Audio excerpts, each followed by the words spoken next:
Bonjour à tous. Habakkuk, le juste vivra par la foi. C'est le thème de l'enseignement d'aujourd'hui. Dans un premier temps, on va regarder qui est Habakkuk. C'est ce qu'on appelle un petit prophète. Quand on dit petit prophète, on ne veut pas parler de sa qualité ou de la qualité de ses prophéties. On veut dire par là que par rapport à d'autres grands prophètes, il a écrit très peu, finalement 3 chapitres uniquement dans nos Bibles. Il a vécu aux alentours des années moins 600, moins 615 à moins 605, c'est la date à laquelle on pense qu'il a écrit cette prophétie. Il a été le contemporain du roi de Juda, Josias, qui a été un bon roi, selon le cœur de Dieu, un roi réformateur pour un retour aux sources du judaïsme. Et il a vécu aussi à une époque où il était contemporain du prophète Jérémie. Et d'ailleurs, on retrouve dans les écrits des uns et des autres, de Jérémie comme de Habakkuk, des morceaux similaires.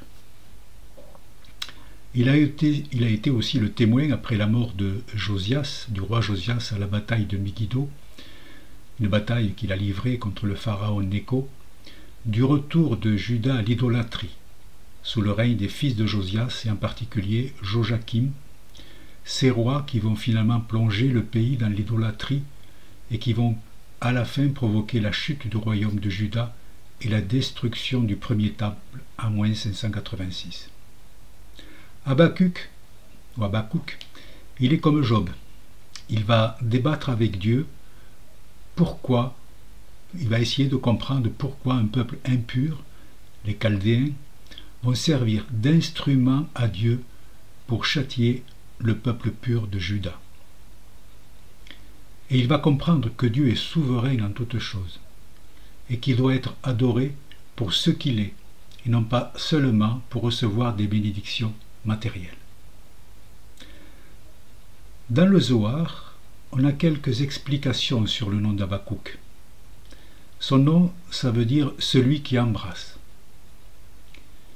Dans le Zohar, on dit « celui qui a eu 2 étreintes ». En fait, Habakkuk serait le fils de la Sunamite que le prophète Élie a ressuscité. On retrouve ça dans 1 Roi, chapitre 17. Cette double étreinte, c'est celle de sa mère et c'est celle du prophète. Et c'est par cette étreinte du prophète qu'il a été élevé à des niveaux de prophétie très élevés. On dit que le prophète Élie a gravé dans son esprit les 72 noms de Dieu en 3 lettres. 72 fois 3, ça fait 216. Et justement, la valeur numérique en hébreu de Habakkuk, c'est 216. Ce nom, petite parenthèse sur ce nom, sur ces 72 noms de Dieu en 3 lettres, c'est ce qu'on appelle le nom explicite, le Shem Hamephorash, et ça se trouve, l'origine de ce nom se trouve dans Exode 14. On passe maintenant au verset que l'on va regarder de plus près. Je laisse de côté le chapitre 1 et je pars directement sur le chapitre 2, les versets 1 à 4. Il est dit : J'étais à mon poste, et je me tenais sur la tour. Je veillais pour voir ce que l'Éternel me dirait, et ce que je répliquerais après ma plainte. L'Éternel m'adressa la parole, et il dit : Écris la prophétie, grave-la sur des tables, afin qu'on la lise couramment. Car c'est une prophétie dont le temps est déjà fixé. Elle marche vers son terme, et elle ne mentira pas. Si elle tarde, attends-la, car elle s'accomplira certainement. Voici, son âme est enflée, elle n'est pas droite en lui, mais le juste vivra par sa foi. On va examiner, comme à l'accoutumée, les versets un par un et relever les mots qui sont significatifs. J'étais à mon poste. On peut comparer cela à une sentinelle Et justement, on retrouve dans Ésaïe, son contemporain, chapitre 21, verset 8, il est écrit « Seigneur, je me tiens sur la tour toute la journée, je suis à mon poste toutes les nuits. » La tour, c'est un rempart, un retranchement, quelque chose qui est en état de siège, donc il y a un combat qui se livre. Je veillais. On veille quand on est une sentinelle, la nuit, on veille.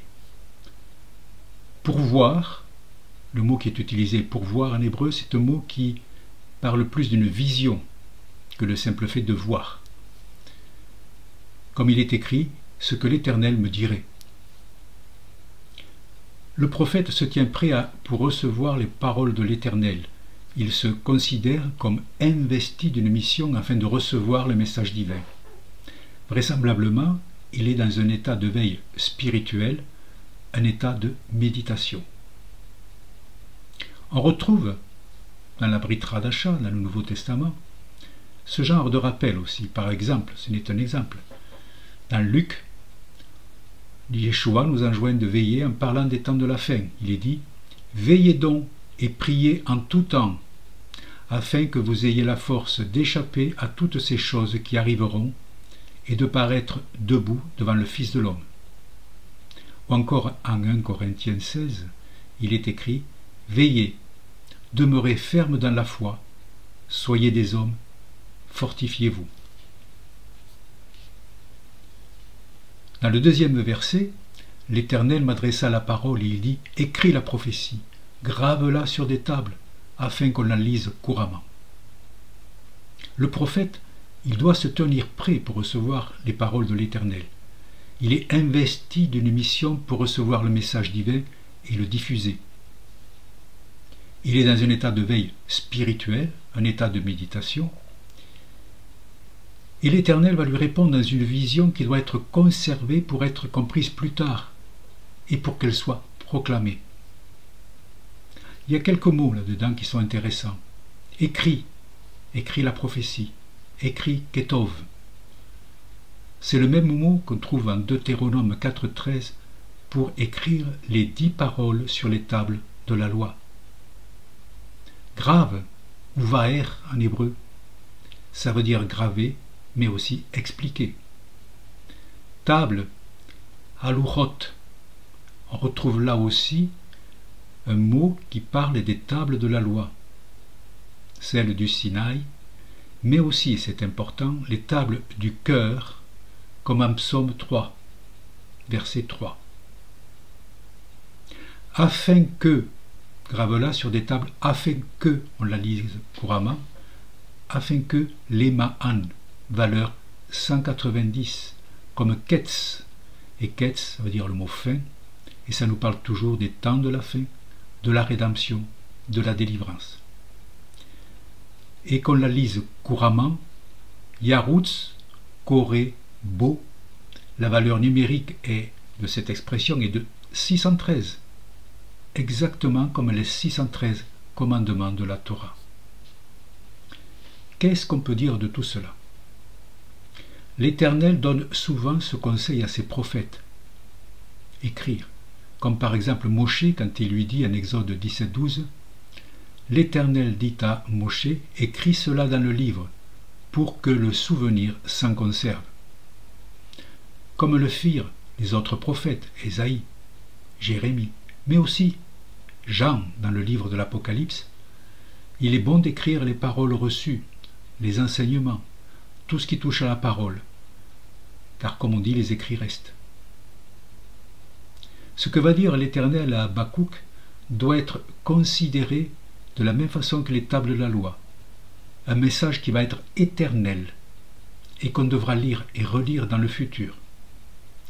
C'est par exemple ce que dit Moshe quand il explique, quand il demande au peuple hébreu de lire la Torah en public, comme il est écrit en Deutéronome 31.9, « Quand tout Israël viendra se présenter devant l'Éternel ton Dieu, dans le lieu qu'il choisira, tu liras cette loi devant tout Israël en leur présence. » Et la Torah devait être lue effectivement en présence d'Israël et de l'étranger qui sera dans tes portes. Ce message, ce verset peut être interprété aussi comme étant une prophétie qui se place à la fin des temps, le mot Ketz. Le temps où l'Éternel viendra graver, expliquer, c'est le mot Uvaer, les tables de sa loi dans notre cœur, Aluchot, pour que nous connaissions et accomplissions les 613 commandements de sa Torah. Verset 3. Car c'est une prophétie dont le temps est déjà fixé. Elle marche vers son terme. Elle ne mentira pas. Si elle tarde, attends-la, car elle s'accomplira certainement.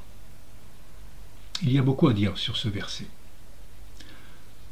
L'expression « le temps est déjà fixé », la moed, a une valeur de 150 comme Ba-Pessah à Pâques, ce qui peut être effectivement une date, la date de Pessah, ou bien signifier la deuxième délivrance, celle qui correspond à la venue du Mashiach.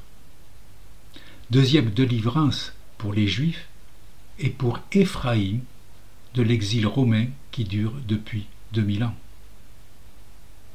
Dans Deutéronome 5, on associe cette sortie d'Égypte avec le Shabbat. Le mot la ketz, le terme. La fin est souvent synonyme des temps de la fin, de la délivrance, comme on l'a déjà vu. Si elle tarde, attends-la. Le mot tarde. Yitma Ema. Ce mot, cette expression, trouve sa correspondance dans la Brit Hadasha. Par exemple, à Matthieu 24 ou en Luc 12, on retrouve à peu près le même. Il est écrit « Mais si c'est un méchant serviteur qui dit à lui-même « Mon maître tarde à venir », donc, il y a des choses qui se passent derrière. Yeshua va reprendre le même enseignement. Si la délivrance tarde, il faut espérer car elle s'accomplira et il faut se préparer. Il faut veiller en permanence. Il est à signaler que dans la Brit Hadasha et dans les Septante, c'est ce même mot grec chronizo qui est traduit par tarde. L'expression « car elle s'accomplira certainement ». En hébreu, c'est ki vo yavo lo yebacher. Cette expression a une valeur numérique de 296, qui est équivalente à celle de Leor Goyim pour la lumière des nations, qui est dans Ésaïe 42, verset 6, dans ce passage d'Ésaïe qui annonce la venue du Mashiach. La délivrance messianique est en marche, elle viendra certainement. Et aussi avec tout ce qui est annoncé qui va accompagner cette délivrance. En 2 Pierre 3, il est écrit « Mais il est une chose, bien-aimée, que vous ne devez pas ignorer, c'est que devant le Seigneur, un jour est comme 1000 ans, et 1000 ans sont comme un jour. Le Seigneur ne tarde pas dans l'accomplissement de la promesse, comme quelques-uns le croient, mais il use de patience envers vous, ne voulant pas qu'aucun périsse, mais voulant que tous arrivent à la repentance. Le jour du Seigneur viendra comme un voleur. En ce jour, les cieux passeront avec fracas, les éléments embrasés se dissoudront, et la terre avec les œuvres qu'elle renferme sera consumée. La patience de l'Éternel, il faut connaître le sens de cela. Pourquoi? Ce qu'on en appelle la grâce, en fait. C'est la patience de Dieu pour que, premièrement, nous comprenions que nous sommes pécheurs. Deuxièmement, que nous demandions pardon, la teshuva, le retour à Dieu. Et troisièmement, que nous prenions l'engagement de ne plus recommencer. C'est cette patience de Dieu qui permet cela. Sinon, nous serions consumés immédiatement par le feu de l'Éternel. Il faut vraiment profiter de ce temps de grâce pour revenir vers l'Éternel. Cette prophétie du verset 3 est à rapprocher de cette prophétie de Isaïe 46:13, où il est dit « Je fais approcher ma justice, elle n'est pas loin. Et mon salut, il ne tardera pas. Je mettrai le salut en Sion et ma gloire sur Israël. » Le mot salut, c'est Teshoua.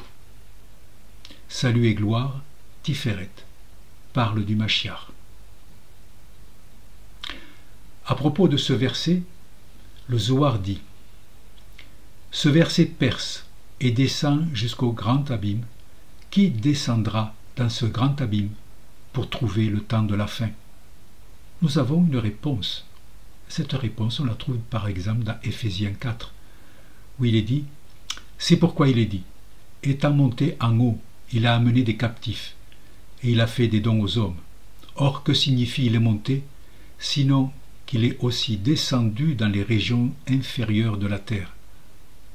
Celui qui est descendu, c'est le même qui est monté au-dessus de tous les cieux, afin de remplir toutes choses. » Nous avons là le rôle de Yeshua. On arrive à un verset très intéressant, le verset 3. « Voici, son âme s'est enflée, elle n'est pas droite en lui, mais le juste vivra par sa foi. » Ce verset commence par une préposition « voici, il est », mot très utilisé dans les Écritures, presque 1400 fois. Mais il est important ce mot, car il introduit un message, bien souvent un message. Et en particulier, il introduit ces messages qui nous parlent du Mashiach, que ce soit dans le Tanakh, l'Ancien Testament, ou dans la Brit Hadasha, le Nouveau Testament. Par exemple, on a dans Matthieu 1, 23, quand il cite un verset de Ésaïe 7,14. « Voici, la Vierge sera enceinte, elle enfantera un fils, et on lui donnera le nom d'Emmanuel, ce qui signifie Dieu avec nous. » Cette phrase « Voici, son âme est enflée, elle n'est pas droite en lui », cela ne nous parle pas du Mashiach, bien entendu. Mais par contre, le fait que ça commence par « iné », par « voici », attire notre attention sur le fait que on veut nous parler de quelqu'un qui va s'opposer au Mashiach, celui qu'on appelle l'Antichrist. C'est celui qui va s'opposer à la venue du Mashiach. C'est aussi la bête de l'Apocalypse. Dans les versets 13, dans le chapitre 13, verset 6, où il est dit « Et elle ouvrit sa bouche, vous proférez des blasphèmes contre Dieu, pour blasphémer son nom et son tabernacle, et ceux qui habitent dans le ciel. Et il lui fut donné autorité sur toute tribu, tout peuple, toute langue et toute nation. Et tous les habitants de la terre l'adoreront, ceux dont le nom n'a pas été écrit dès la fondation du monde dans le livre de vie de l'agneau qui a été immolé. » 2 Thessaloniciens 2, verset 8. « L'apparition de cet impie se fera par la puissance de Satan, avec toutes sortes de miracles, de signes et de prodiges mensongers, et avec toutes les séductions de l'iniquité pour ceux qui périssent parce qu'ils n'ont pas reçu l'amour de la vérité pour être sauvés. » En quelques mots, Habakkuk définit ce système de l'anti-Mashiach qui se met en place.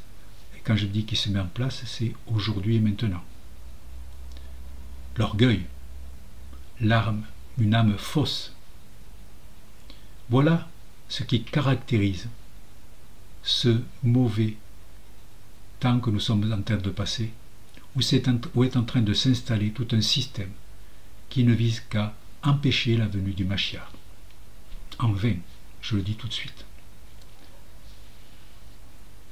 Voici, son âme s'est enflée, elle n'est pas droite en lui. Alors, en hébreu, il est écrit Iné upela lo yarash nafsho bo. Si je fais mot à mot, ça donne voici est orgueilleux, non pas est droit, son âme en lui. Cette expression est très intéressante, parce que la valeur numérique de cette expression est de 731. Et elle est équivalente, peut-être c'est le hasard, mais allez savoir, à Seder Olami Chadash, qui veut dire nouvel ordre mondial. C'est une équivalence suivant le principe im akolel, en prenant la valeur du mot. Les premières lettres de cette expression, si l'on regarde, donc il y a un Beit, toutes les premières lettres que l'on a, Beit, Nun, Yod, Lamed, Ayin et Ei, cela a pour valeur 167. Et cette valeur 167 nous rappelle un verset d'Exode 14.3, lorsqu'on dit les Nevuchim Hem, qui veut dire égarés, ils sont. Ceux qui font cela sont totalement égarés. On arrive au verset qui est, ou plutôt cette expression qui est vraiment très connue. Le juste vivra par la foi. Le juste ici, c'est le tzaddik. La foi, en hébreu, c'est Emouna.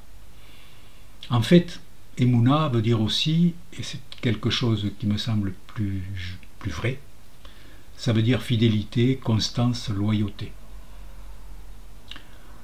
L'histoire de l'Église nous dit que ces quelques mots sont à l'origine de la naissance du protestantisme, quand le moine Luther rejeta les dogmes de l'Église catholique en s'appuyant sur cette phrase. Alors je le dis tout de suite, il y a un gros problème, parce que l'Église protestante et toutes ses filles ont en fait compris cette phrase à l'envers, à savoir, c'est par la foi que vivra le juste. Et en partie, donc, la conséquence de cela, c'est qu'on a rejeté une partie ou en partie la Torah. Combien de fois ai-je entendu cette phrase avec comme justificatif « la foi suffit pour être justifié », sous-entendu « sauvé ». Ce n'est pas tout à fait ce qui est dit. Comme je disais, Emouna, ça veut dire aussi fidélité, constance, loyauté. Le juste, le sadique, c'est celui qui va résister à la bête. Et Yeshua nous dit en Matthieu 24,13, en parlant de cela, « Mais celui qui persévérera jusqu'à la fin sera sauvé. »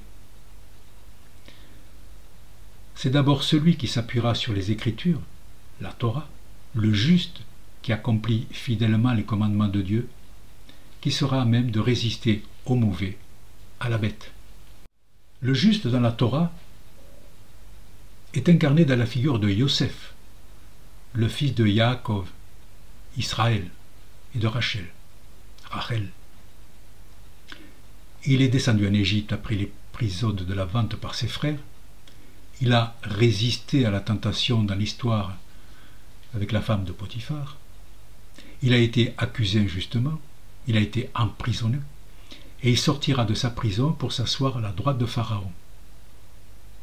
Il réunit sa famille autour de lui et les sauve de la famine. Il pardonne à ses frères et il sera le premier des 12 à mourir.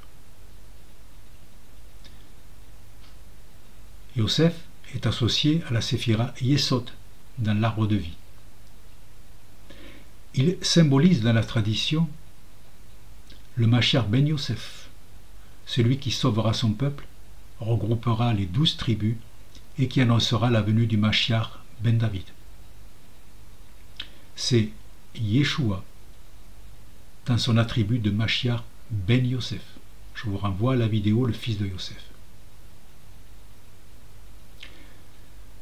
Et chose extraordinaire, la valeur numérique de cette expression Vetsadik Be Munato Yeye, mot et le juste par sa fidélité vivra, cette valeur numérique de 700 et de 748 et suivant le principe Imma Kolel là aussi, c'est-à-dire avec la valeur du mot, elle est équivalente à Yeshua, à Mashiach.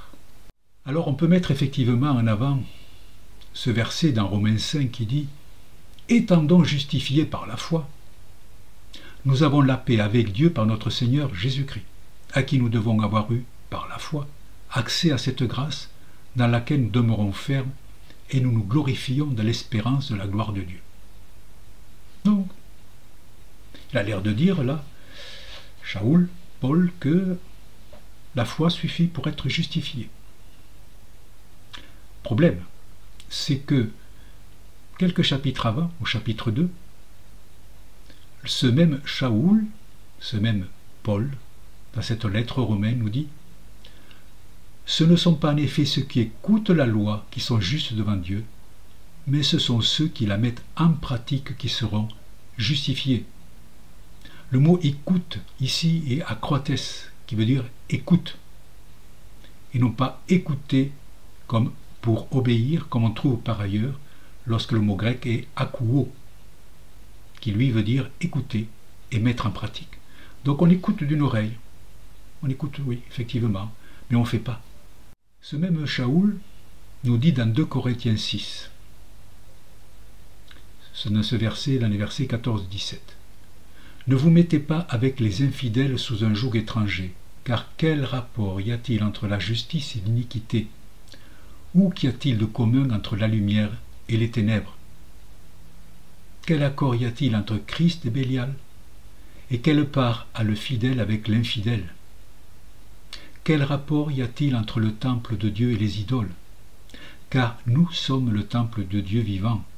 Comme Dieu l'a dit, « J'habiterai et je marcherai au milieu d'eux, je serai leur Dieu et ils seront mon peuple. » C'est pourquoi, sortez du milieu d'eux et séparez-vous, dit le Seigneur, ne touchez pas à ce qui est impur et je vous accueillerai. Il y a 2 mots là-dedans que je veux retenir. Lorsqu'il dit « Quel rapport y a-t-il entre la justice et l'iniquité ?» La justice, c'est décaïusoné. Strong 1343. Et cela veut dire avoir un chemin de vie approuvé par Dieu. C'est le tzaddik qui garde les commandements de Dieu. Iniquité, c'est un mot qu'on a déjà vu par ailleurs, c'est anomia 458, c'est le sans loi, celui qui viole ou celui qui ignore la loi. C'est l'injuste. La justice, le tzaddik, il est associé à la lumière, à Christ. Il est fidèle, il est associé au temple de Dieu. L'iniquité, lui, est associée aux ténèbres, à Bélial, qui est l'autre nom de Satan. Il est infidèle et il est associé aux idoles. Et après, on entend dire que Paul nous a délivrés du joug de la Torah et qu'il a annulé la Torah. Il faut bien réfléchir. J'ai regardé dans la version Chouraki ce même verset. Et il est dit, parce que Chouraki a une traduction très particulière, mais il remet le sens à certains mots. Quel rapport entre la justice et la non-Torah? Donc, iniquité, c'est non-Torah pour Chouraki. Quelle participation à la lumière de la part des ténèbres? Quelle entente entre le Messie et Bélial? Ou quelle part a-t-il celui qui adhère et celui qui n'adhère pas? Quel accord entre le sanctuaire d'Élohim et les idoles? Car nous sommes un sanctuaire d'Élohim, le vivant, comme Élohim l'a dit, « J'habiterai parmi eux et je marcherai, je serai à eux pour Élohim, ils seront à moi pour peuple. » Aussi, sortez du milieu d'eux, séparez-vous, harang de Adonai, ne touchez rien à rien d'immonde, je vous accueillerai, je serai pour vous père, et vous serez à moi pour fils et filles, harang de Adonai, Sebaot. Donc voilà ces quelques versets de Habakkuk. Ils sont importants, très condensés. Ils disent beaucoup de choses. Il nous convient, de notre côté, de discerner les temps dans lesquels nous sommes. Et, selon toute vraisemblance, nous sommes dans les temps de la fin. C'est là où nous devons manifester notre fidélité, fidélité aux enseignements de Yeshua, fidélité aux enseignements de la Torah, fidélité à l'Éternel Dieu Tout-Puissant. Notre émouna doit être là-dedans. Restons fidèles. Il faut, en étant fidèles, se former. Il faut étudier la Torah. Il faut mettre en application cette Torah. C'est un livre qui nous donne la vie. C'est le guide de notre vie. Alors, la seule façon pour cela, pour étudier, c'est de commencer dès maintenant pour ceux qui ne l'ont pas fait, et c'est de venir sur le site Soukat David pour étudier la Torah, pour étudier le Zohar, afin de pénétrer tous les secrets de la parole de Dieu. Et je peux vous assurer et témoigner combien l'Éternel, quand il voit cela, va venir vous bénir, et combien il va permettre, par la grâce de l'Esprit Saint, que vous progressiez dans votre vie de foi et de connaissance du Mashiach. Que l'Éternel vous bénisse. Amen.